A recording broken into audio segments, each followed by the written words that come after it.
Welcome to The Deep Dive. Today, we're looking into what seems like a global success story that, once you really dig in, starts to look a lot more like a huge hidden failure. That's right. We're talking about the global metrics for access to safe drinking water, specifically the ones tied to the Millennium Development Goals, the MDGs. And the official story, the one based on the standard they used for years, was that the world had pretty much met its target for drinking water. Which sounds fantastic. It does. But the research we're looking at today completely challenges that.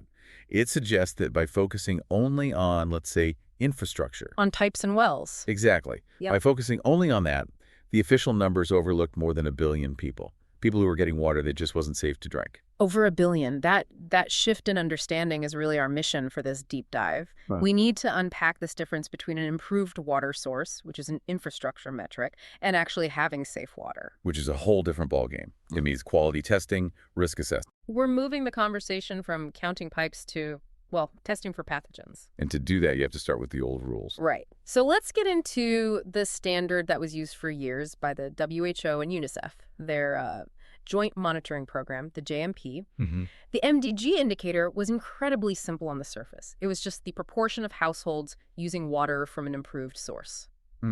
So what did improved actually mean in practice? The JMP method was really built around 2 buckets, improved and unimproved. That's it. Simple enough. And the improved sources were all about infrastructure that, in theory, should protect the water. So you're thinking of piped water to your house, protected dug wells, boreholes, rainwater systems. Things with a cover on them, basically. Basically, yeah. The whole idea was structural. If the source was physically shielded from outside contamination, it was, assumed to be safe. And the unimproved sources were the really obvious ones, I assume. The obvious ones. Surface water, so rivers, streams, unprotected wells, and then water from, like, carts or tankers, which is notoriously unreliable. At first glance, that seems like a pretty reasonable way to categorize things. You're assessing risk based on the setup. It was a necessary proxy, but it had a really fundamental flaw. The JMP indicator basically conflated access to a type of machine with the actual use of safe water. Ah. They classified sources based on whether they were built to be protected, but they didn't, and this is the key, they didn't consistently monitor the actual quality of the water that people were drinking. So the metric was based on an ideal, an aspiration, not on actual, biological proof. Exactly.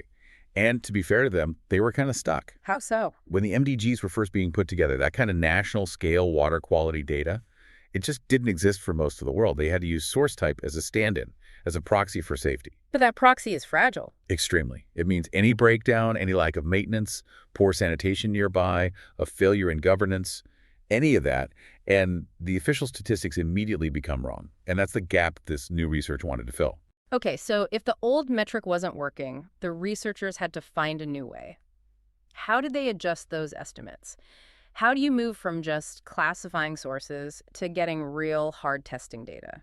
That sounds expensive. It is. It's complex. They needed real, nationally representative data, and they used, the only studies with that kind of scope available at the time. Which were? They were called the Rapid Assessment of Drinking Water Quality Studies, or RADWQ for short. RADWQ, okay. And they're conducted in 5 really diverse countries: Ethiopia, Jordan, Nicaragua, Nigeria, and Tajikistan. And from that data, they made 2 big adjustments to the JMP's numbers. 2 critical adjustments. Yeah, the first one was for microbial contamination.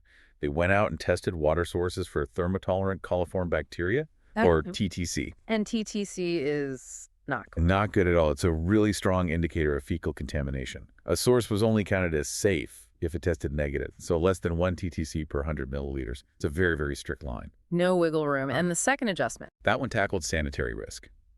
So even if a source tested clean on that one particular day, it might not be clean tomorrow. Precisely. So they put each source through a standardized sanitary inspection.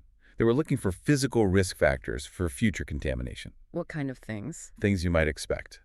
Breaks in the pipes, poor drainage around the well, or maybe the well is just too close to a latrine or to animal waste. It's the difference between saying this glass of water is clean right now versus this whole system is secure enough to keep it clean. You've got it. They defined what they called elevated sanitary risk as having more than 2 of these common problems. And the data was clear. The DTC contamination, the actual fecal matter, It went up dramatically as the sanitary risk increased. So the system failures weren't just a possibility, they were a predictor. A very strong one. That makes the data from those 5 countries really powerful. But how do you extrapolate that to the whole world? I mean, you can't just average the results from Nicaragua and Nigeria and say that's the global total, right? That's an excellent question and a huge methodological hurdle. Mm. They knew they couldn't just do that, so they used some pretty sophisticated statistical modeling, specifically principal components analysis. Okay, PCA. In simple terms. Think of it less like averaging and more like profiling. It's a way to group and predict outcomes based on shared national traits. What kind of traits are we talking about? They realized that a country's ability to keep its water safe isn't random. It's tied to national capacity. So they looked at widely available data like GDP, government effectiveness, the Human Development Index. Things that measure how well a country is functioning overall. Exactly. They built a global model where, say, a high GDP country with strong governance was predicted to have a similar safety profile to the tested countries that also had strong profiles. It was a model of a government's ability to maintain safety, not just its ability to build infrastructure. That is a critical distinction. It shifts the entire focus from construction to governance to upkeep. It does. So let's get to the payoff. The numbers.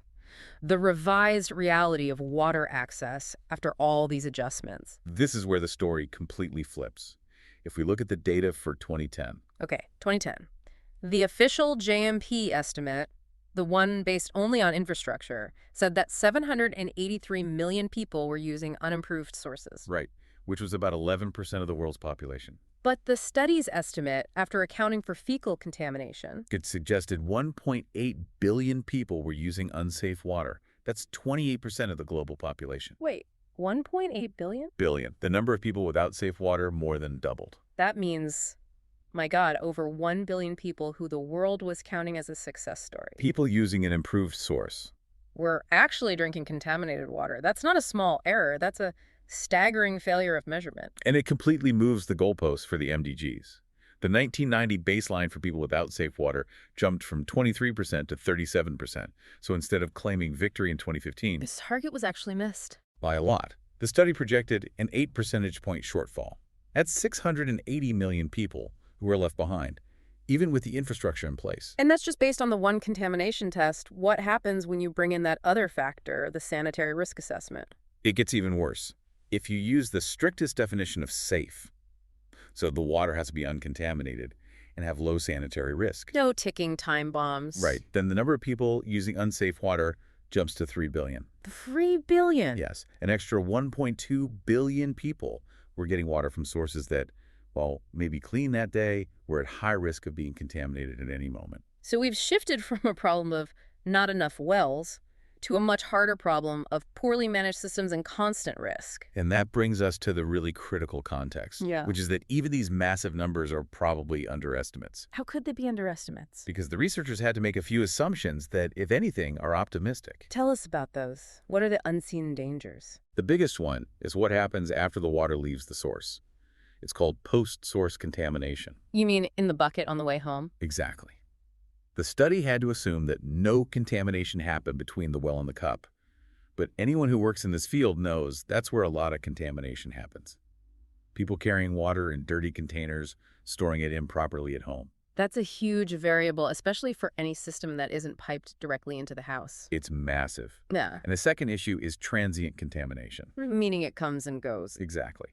The RADWQ study was a one-time snapshot test. But contamination can be sporadic. It might happen after a big flood or when the power goes out and a pump fails. A single test is unlikely to capture the true exposure someone has over an entire year. So the day they tested, the water might have been fine, but the week before, it was dangerous. Potentially, yes. And finally, the study only looked at a microbial indicator, TTC. It didn't account for chemical contaminants at all. Things like arsenic or nitrates. Right. Arsenic, fluoride, nitrates. All serious chronic health risks in many, many parts of the world. So we're still missing a huge piece of the unsafe water puzzle. When you step back from it all, the main finding isn't just that the numbers were wrong, it's that the metric itself was wrong. Yeah. The sheer size of this gap between improved infrastructure and safe water shows that our global monitoring just wasn't incentivizing the right things. It wasn't. It incentivized building things, not maintaining them. Right. The true challenge of water governance isn't the big capital investment to build the system. It's the long-term, often tedious work of continuous monitoring, routine maintenance, and making sure that infrastructure stays safe, day in, day out. The NDGs maybe inadvertently rewarded the ribbon-cutting ceremony more than the long-term safety plan. That's a very good way to put it. It's just a profound lesson in how what you measure dictates what you do. If you only measure pumps installed, you only fund pump installation. And this research really proves that getting a pipe or a well to everyone is only half the battle.